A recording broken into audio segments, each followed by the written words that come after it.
माँ का मायका। दिव्या की शादी राघव के साथ हुई थी। दिव्या और राघव एक दूसरे के साथ बहुत खुशी खुशी रहा करते थे।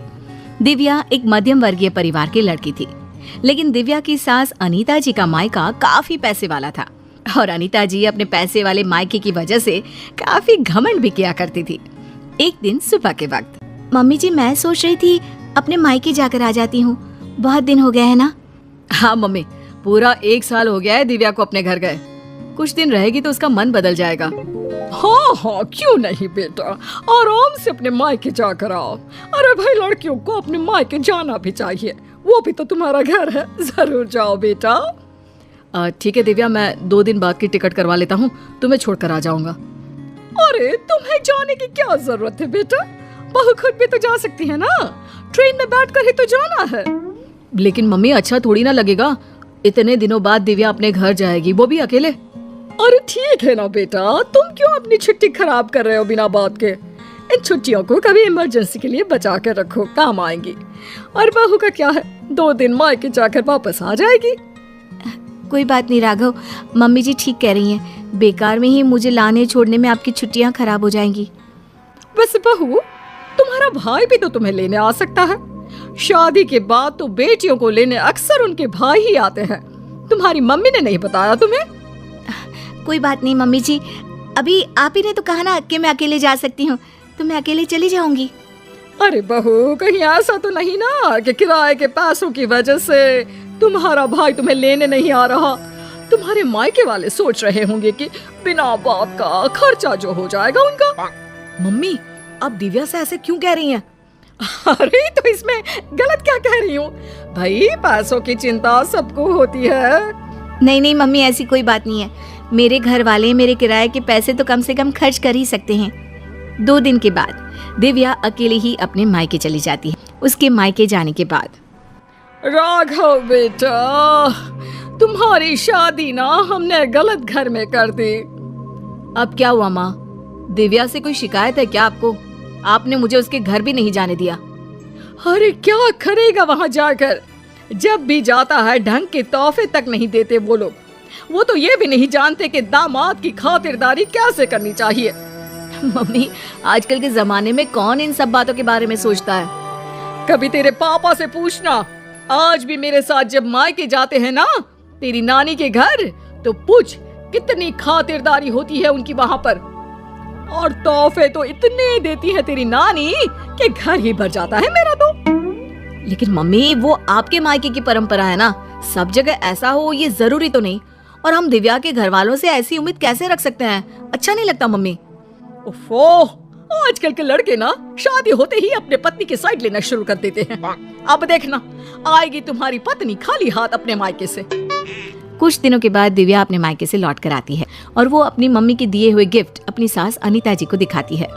मम्मी जी ये देखिए, मेरी मम्मी ने मुझे साड़ी दी है, राघव के लिए शर्ट और आपके लिए भी एक साड़ी भेजी है। बस और कुछ नहीं रखा तुम्हारी मम्मी ने? अरे इतने दिनों के बाद मायके गई थी।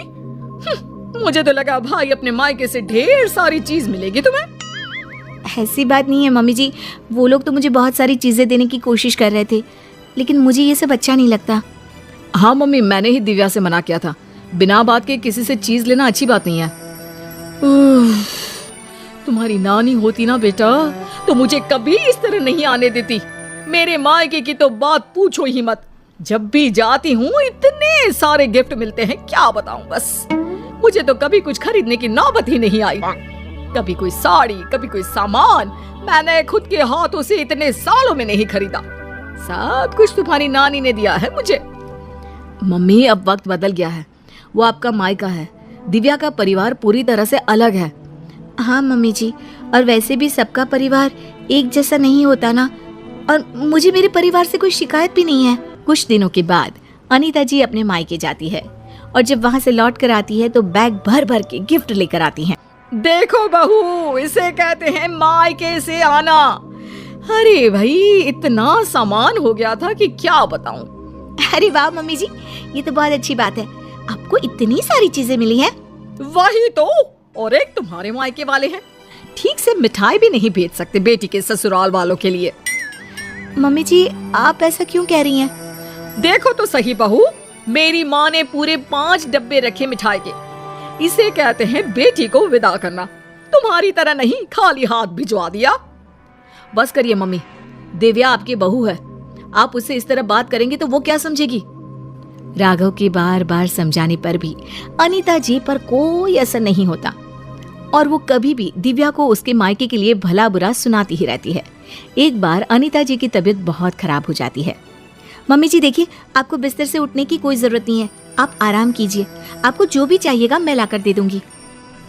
हाँ हाँ ठीक है, देखो तुमसे जो हो रहा है वो कर दो। बाकी मैंने अपने भाई को फोन कर दिया है, मेरे भाई और भाभी आ जाएंगे मेरे मायके से मेरा ख्याल रखने के लिए।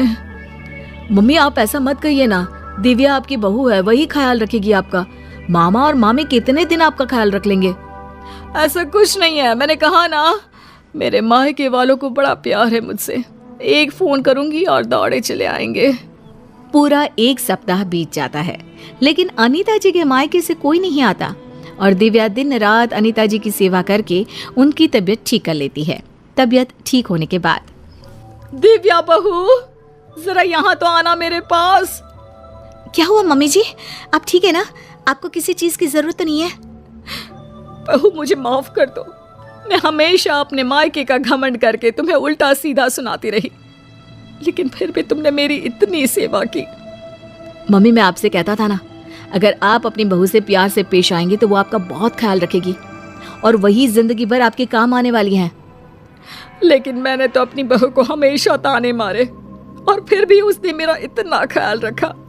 मुझे माफ कर दोगी ना दिव्या? अरे मम्मी जी ऐसा मत कहिए, आप हमेशा मेरे मायके वालों को भला बुरा कहती रहती थी, लेकिन एक बात बताऊं, सबके घर वाले ना अलग अलग होते हैं, सबका अपना अपना नेचर होता है, लेकिन इसका मतलब ये नहीं कि मेरे मायके वाले मुझे प्यार नहीं करते और इसका मतलब ये भी नहीं कि आप मुझे प्यार नहीं करती, है ना सच?